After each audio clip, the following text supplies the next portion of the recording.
कहाँ है भगवान? एक आदमी हमेशा की तरह अपने नाई की दुकान पर बाल कटवाने गया।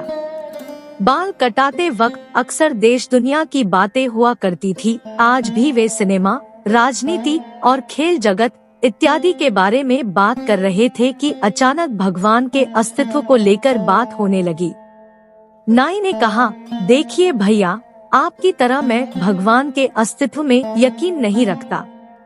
तुम ऐसा क्यों कहते हो? आदमी ने पूछा। अरे, ये समझना बहुत आसान है, बस गली में जाइए और आप समझ जाएंगे कि भगवान नहीं है। आप ही बताइए कि अगर भगवान होते तो क्या इतने लोग बीमार होते, इतने बच्चे अनाथ होते? अगर भगवान होते तो किसी को कोई दर्द, कोई तकलीफ नहीं होती। नाई ने बोलना जारी रखा, मैं ऐसे भगवान के बारे में नहीं सोच सकता जो इन सब चीजों को होने दे। आप ही बताइए, कहाँ है भगवान? आदमी एक क्षण के लिए रुका, कुछ सोचा, पर बहस बढ़े ना, इसलिए चुप ही रहा।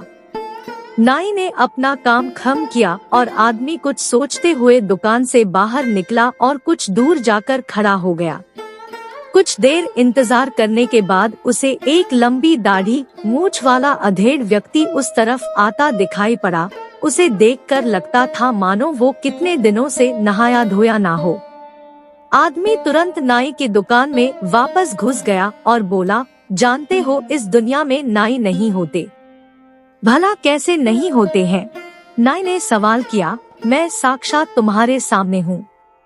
नहीं, आदमी ने कहा, वो नहीं होते हैं, वरना किसी की भी लंबी दाढ़ी मूंछ नहीं होती। पर वो देखो सामने उस आदमी की कितनी लंबी दाढ़ी मूंछ है। अरे नहीं भाई साहब, नाई होते हैं, लेकिन बहुत से लोग हमारे पास नहीं आते। नाई बोला। बिल्कुल सही, आदमी ने नाई को रोकते हुए कहा, यही तो बात है, भगवान भी होते हैं पर लोग उनके पास नहीं जाते और ना ही उन्हें खोजने का प्रयास करते हैं, इसीलिए दुनिया में इतना दुख दर्द है। परमात्मा और किसान। एक बार एक किसान परमात्मा से बड़ा नाराज हो गया। कभी बाढ़ आ जाए, कभी सूखा पड़ जाए, कभी धूप बहुत तेज हो जाए तो कभी ओले पड़ जाए। हर बार कुछ ना कुछ कारण से उसकी फसल थोड़ी खराब हो जाए।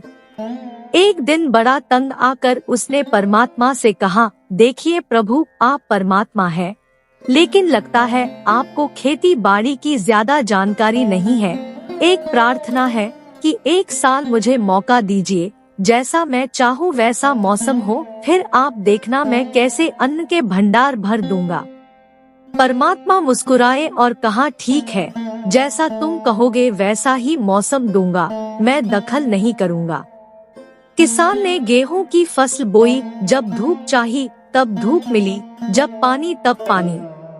तेज धूप, ओले, बाढ़, आंधी तो उसने आने ही नहीं दी। समय के साथ फसल बढ़ी और किसान की खुशी भी, क्योंकि ऐसी फसल तो आज तक नहीं हुई थी। किसान ने मन ही मन सोचा, अब पता चलेगा परमात्मा को कि फसल कैसे करते हैं।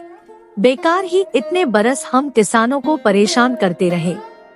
फसल काटने का समय भी आया। किसान बड़े गर्व से फसल काटने गया, लेकिन जैसे ही फसल काटने लगा, एकदम से छाती पर हाथ रख कर बैठ गया।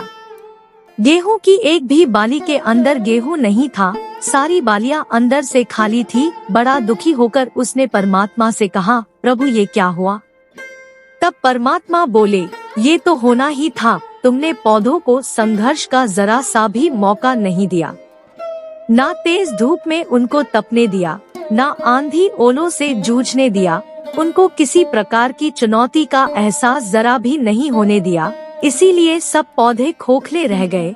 जब आंधी आती है, तेज बारिश होती है, ओले गिरते हैं, तब पौधा अपने बल से ही खड़ा रहता है। वो अपना अस्तित्व बचाने का संघर्ष करता है और इस संघर्ष से जो बल पैदा होता है वो ही उसे शक्ति देता है, ऊर्जा देता है, उसकी जीवटता को उभारता है। डॉट सोने को भी कुंदन बनने के लिए आग में तपने, हथौड़ी से पिटने, गलने जैसी चुनौतियों से गुजरना पड़ता है, तभी उसकी स्वर्णिम आभा उभरती है, उसे अनमोल बनाती है।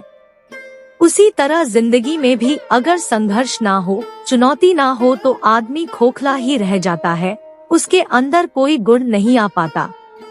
ये चुनौतियाँ ही हैं जो आदमी रूपी तलवार को धार देती है, उसे सशक्त और प्रखर बनाती है। अगर प्रतिभाशाली बनना है तो चुनौतियाँ तो स्वीकार करनी ही पड़ेंगी, अन्यथा हम खोखले ही रह जाएंगे। अगर जिंदगी में प्रखर बनना है, प्रतिभाशाली बनना है तो संघर्ष और चुनौतियों का सामना तो करना ही पड़ेगा। धक्का। धक्का। एक बार की बात है, किसी शहर में एक बहुत अमीर आदमी रहता था। उसे एक अजीब शौक था। वो अपने घर के अंदर बने एक बड़े से स्विमिंग पूल में बड़े बड़े रेप्टाइल्स पाले हुए था, जिसमें एक से बढ़कर एक सांप, मगरमच्छ, घड़ियाल आदि शामिल थे। एक बार वो अपने घर पर एक पार्टी देता है। बहुत से लोग उस पार्टी में आते हैं। खाने पीने के बाद वो सभी मेहमानों को स्विमिंग पूल के पास ले जाता है और कहता है, दोस्तों, आप इस पूल को देख रहे हैं, इसमें एक से एक खतरनाक जीव है। अगर आप में से कोई इसे तैर कर पार कर ले तो मैं उसे 1 करोड़ रुपए या अपनी बेटी का हाथ दूंगा। सभी लोग पूल की तरफ देखते हैं, पर किसी की भी हिम्मत नहीं होती है कि उसे पार करे।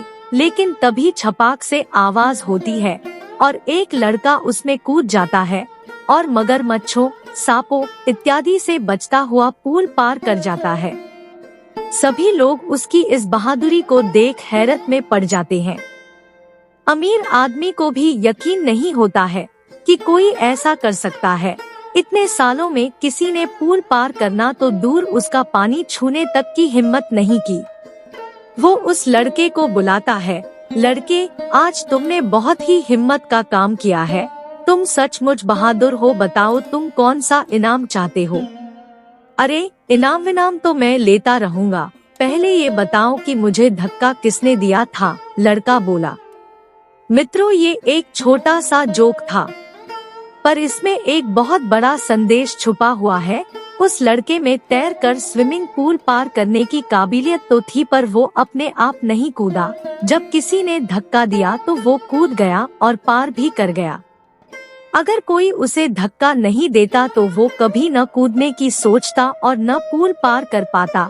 पर अब उसकी जिंदगी हमेशा के लिए बदल चुकी थी। ऐसे ही हमारे अंदर कई टैलेंट छुपे होते हैं। जब तक हमारे अंदर कॉन्फिडेंस और रिस्क उठाने की हिम्मत नहीं होती, तब तक हम लाइफ के ऐसे कई चैलेंजेस में कूदे बगैर ही हार मान लेते हैं। हमें चाहिए कि हम अपनी काबिलियत पर विश्वास करें और जिंदगी में मिले अवसरों का लाभ उठाएं।